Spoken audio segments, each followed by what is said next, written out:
plus en plus rare d'apercevoir un pointu le long des quais du Port Canto. Celui-ci est particulièrement bien restauré et pour cause. Son propriétaire est un véritable passionné d'embarcations traditionnelles. Et la tradition, il la respecte puisque son bateau lui sert principalement à son autre passion, la pêche. La pêche, on peut la faire, on peut la pratiquer de diverses façons. Sur un pointu, bon, la plus classique, c'est ce qu'on appelle souvent la palangrotte, c'est-à-dire que du bord, avec une ligne et dotée de plusieurs hameçons, eh bien, on fait la soupe. Et puis, on peut pêcher à soutenir. On va pêcher à soutenir, alors sur des fonds différents, un peu plus profonds, sur des abrupts notamment. On va faire de la pêche à soutenir pour avoir du poisson plus intéressant, du denti, de la dorade.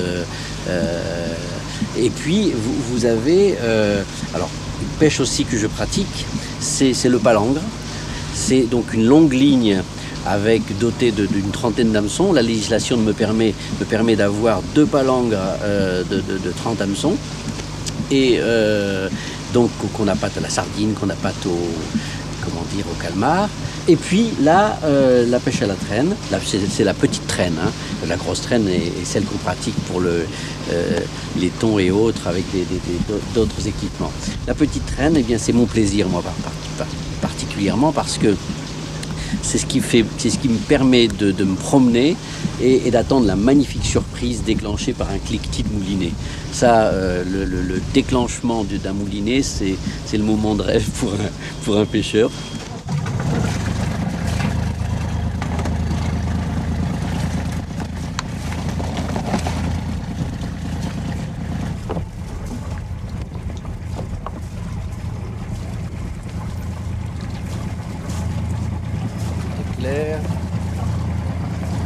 On y va. La pêche, c'est une excuse. Bien sûr, on s'y met avec grand plaisir. C'est une joie infinie, mais la plus grande joie, c'est l'ensemble. C'est d'abord d'être sur son pointu. Cette merveilleuse petite barque marseillaise, comme on dit, à qui on prolonge une vie en les rendant aussi beaux que possible, en les améliorant, en les rénovant, en les faisant toujours un petit peu travailler. Mais enfin, c'est de la retraite heureuse, quoi, pour les pointus. Et on s'attache à les préserver, à les sauvegarder. Je dis on parce que je participe au niveau d'une association, notre association, l'association pour la sauvegarde des pointus de Méditerranée. Et donc, la pêche est mêlée à ça, à ce plaisir qui permet d'utiliser le pointu plutôt que ce qu'on appelle, nous méchamment et vulgairement, les fers à repasser, ou les lavabos, ou les bidets. Mais soyons pas méchants.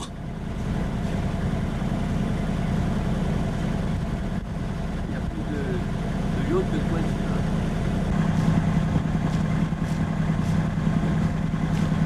Port Canto, c'est plutôt, il y a plus de ports de yachts que de pointus. C'est justement une petite galéjade parce que en général les nombreux visiteurs de Port Canto viennent. Il y a tellement de yachts en fait, c'est que l'originalité vient du pointu. C'est lui qui est un objet rare. Alors on vient l'admirer. C'est sympathique, c'est un petit clin d'œil.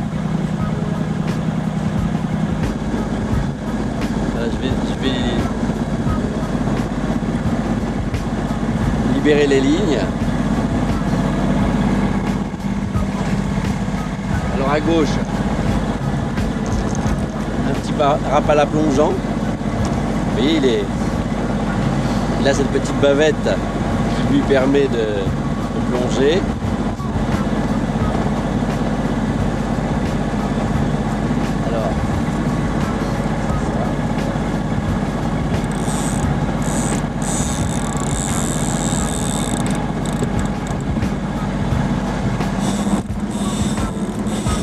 Dès la passe du port franchi, il n'y a pas de temps à perdre. Le matériel est opérationnel dans l'espoir de piquer le premier poisson. Il y a là des poissons qui sont particulièrement aux entrées de port,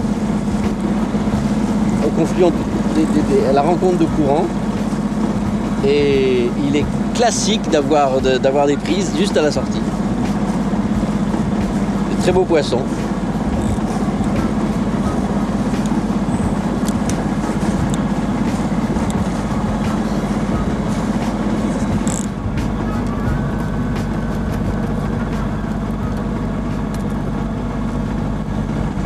L'hiver,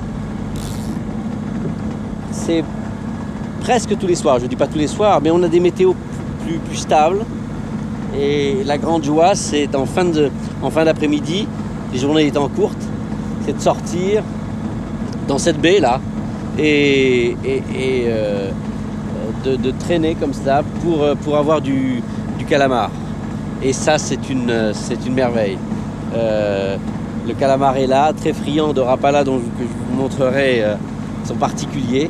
Et donc c'est de la promenade dans la nuit. Ça, c'est un caractère tout à fait insolite et particulier. Et ça permet, quand on a une activité comme moi assez importante, activité professionnelle, eh bien de pouvoir en sortir, être à quelques brassées de la croisette, tranquille sur son pointu, c'est véritablement un luxe qui dépasse celui des milliardaires.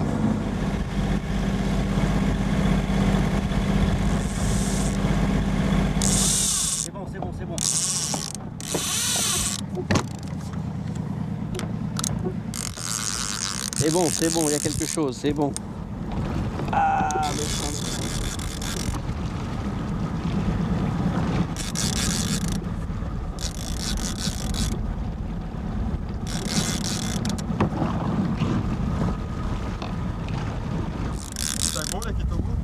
Oui. Oh là là, c'est un maquereau là. Maquereau espagnol. Oh, il est beau. Salabre.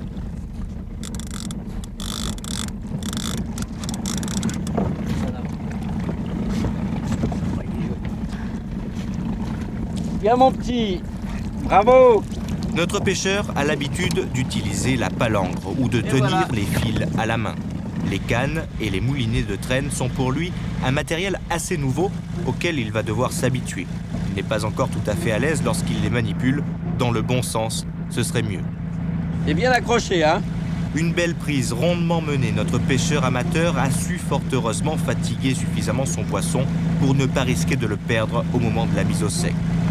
Le maquereau espagnol partage son habitat avec d'autres prédateurs, bonites, liches et autres barracudas. Jean-Claude est un vrai Méditerranéen. De ses origines sardes et siciliennes, il garde une véritable fascination et un profond respect pour la mer. Il aime les choses bien faites et ce n'est pas pour rien qu'il a choisi un pointu comme bateau. C'est un bateau qui a été construit par un charpentier napolitain. Il a été un véritable bateau de travail, un véritable bateau de pêche que j'ai acquis en 97. Et bon, j'ai tenu, il était en excellent état, mais j'ai tenu à lui donner cette allure, à le refaire à l'image que je souhaitais lui donner. Et donc je suis allé voir mon ami le charpentier de marine, célèbre lui aussi, qui est Gilbert Pasqui. Et Gilbert Pasqui, bon, qui refait des pointus, mais aussi des merveilles. On vient le voir du monde entier pour refaire des vieux gréements, des coques célèbres. Et donc il a eu le plaisir de me refaire cet intermezzo que j'adore.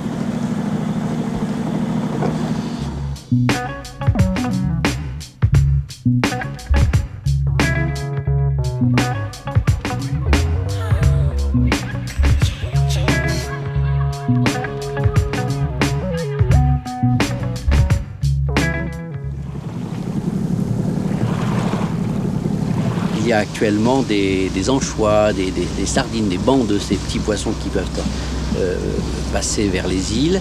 Ils sont attaqués par des poissons, des thons, des bonites. Et alors le signe c'est les oiseaux. Les oiseaux sont là, affolés, complètement affamés et plongent. Et pour nous, c'est un signe distinctif particulier qui nous permet de nous rendre sur le lieu de cette chasse et puis d'espérer qu'au passage dans ce banc, eh bien, nos petits poissons soient pris pour des anchois ou des sardines et on revient heureux.